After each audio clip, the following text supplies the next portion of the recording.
there was one thing that you could take out. What are you going to put in place as a structure to keep that in place when, you know, things start to go back to normal, so that we don't sort of just flip back to the way things were, which is what we do as humans.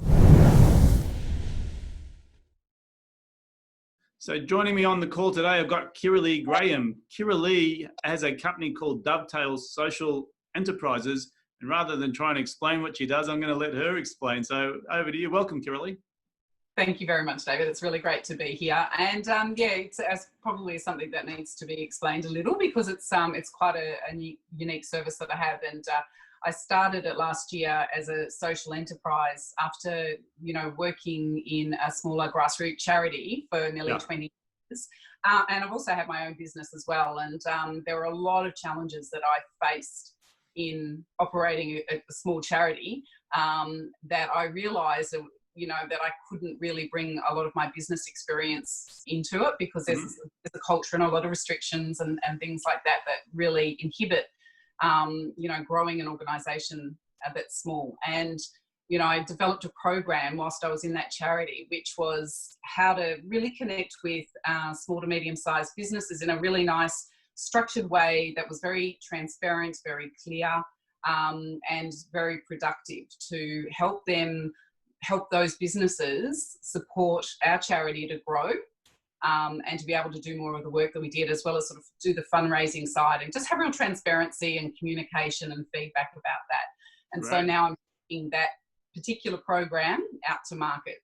Fantastic. Because I think, you know, when it comes to being in small business and supporting charities, there's a lot of disillusionment, I suppose, with the larger charities and, you know, how they operate and how ethical they are with their distribution of funds. And it's sort of, they're really good at marketing. You know, they're good at getting the money from all of these people, you know, ringing up and asking. The small grassroots charities are really struggling to get that sort of sponsorship, aren't they? Yeah, they are. And you know, they quite often don't have those resources internally to compete against those big charities, you know, so they don't have a marketing team, and they quite often don't even have a social media person to sort of take care of that. And I know from my own experience, I wore all the hats. You know, I was the finance department, the marketing department, the legal department. So, you know, you really have to be a jack of all trades. And that's what I really found when I went out to, I mean, I think any charity has got this aspiration to get on a really great corporate partner and would love a bank or an insurance company to do that. Yeah. But in reality, they don't connect with those size organisations. And you know, they want to have an equal share. They want the bigger charities because they've got the databases and the marketing opportunities. So for the smaller ones, I really did see there was a gap to actually, well, why not create that with the sort of small to medium size, you know, business market? And I think it really came from that the conversations I had, smaller SMEs actually understood exactly what we were going through, because business owners, they quite often wear all of those hats as well. Right. So there was a real understanding between the two, and I think that's why it sort of works so well. Excellent. So tell me, obviously you're a startup and you've been hit with this whole lockdown. What are you doing to navigate this current economy? Well, I had to, I think, really get a real razor sharp focus. I think that was the thing that with starting out with a pilot program, I had a dozen charities that I was partnering with to actually take them out to market. So there was a lot of preparation and work to do before I went out to sort of put them in front of businesses. But with the program that we have, we don't want to dilute the funding that we get in through those partnerships, so that, you know, we have 12 charities not really like getting maybe half the funding that they need. So by really refining that and being very targeted and focusing on a smaller group, I think it's much more important for us to hit the mark, you know, a lot better. So it was just that time was just, let's just bring in the focus and really focus on making a bigger impact with less charities rather than trying to spread ourselves too thin. It's funny, isn't it? There's a lot of people going through a consolidation right now, and it's sort of like a right sizing where they've probably run off the rails a bit. They've been sort of tired and not really thinking about efficiencies, and now they've been pulled right back into this. Let's just stop and let's just sort of really focus on what we're good at. Yes, yeah, that's right. That's right. I think it's making sure that you're staying on track with what your core business is. Yeah, Yeah, fantastic. Tell me about the opportunity you see in a marketplace like this. Well, I think for us, I see the opportunity, and probably not just as a result of COVID, but also after the bushfires. One of the things that I personally was just really present to was how much the business community got engaged, right. Supporting community groups and charities to at a business level, and particularly in that SME sector. I mean, there was a lot of amazing stuff that the bigger charities and stuff did as well, but it was just so great to see how creative and innovative small businesses were to actually make a contribution back. Yeah. And, that really, I thought that was a really great opportunity to sort of really come off the tails of that. But of course, then COVID hit. But what I think it has demonstrated is, one, there's a desire out there to do it. They want to do it. And two, they know they can now. And that was one of the things that I found was a real barrier for small businesses to sort of engage in having some sort of philanthropic part of their business. Yeah. I think now they get a sense of it and they can see how to do it, which is really great. So I think it's really tapping into that as an opportunity. And particularly as we come out of this and we've had that moment, like you said, well, we've sort of all stood back and had a look at things and probably stripped back. Now's probably the time to really look at how can I actually put something into my business model that does engage with the community, or, a cause that I'm really passionate about, or a part of the community that I want to be a part of. Because I mean, that whole debacle with the bushfires and that 52 million sitting in a bank account locked away, that really sort of put a red line through the whole, just give to charity once someone asks you for the money scenario, doesn't it?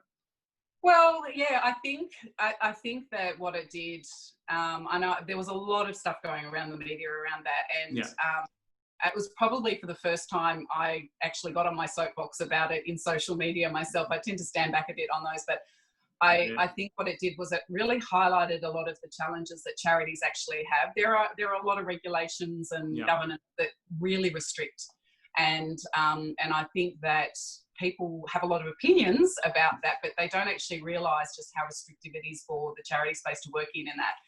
And it's a very common conversation. I actually don't think it's a very productive conversation, and I think for anybody who works in that space, they were pretty much on their soapbox during that time, sort of going, hang on a minute. Yeah. It's sort of like it's all quiet until something like this happens, and then all of a sudden it highlights an issue that's been around for a long time. So it is interesting. But let me ask you, what sort of lessons have you taken personally through this whole COVID experience?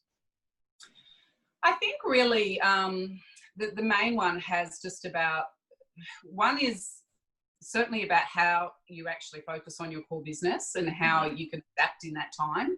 So I think you have to be very clear about that. And I think that we can all get enamored with, being agile and doing this differently or adding this onto, our business. But I think you still have to be very clear around what your core business is. And what it is, why you're actually doing it, and making sure that whatever you're doing now is still servicing that.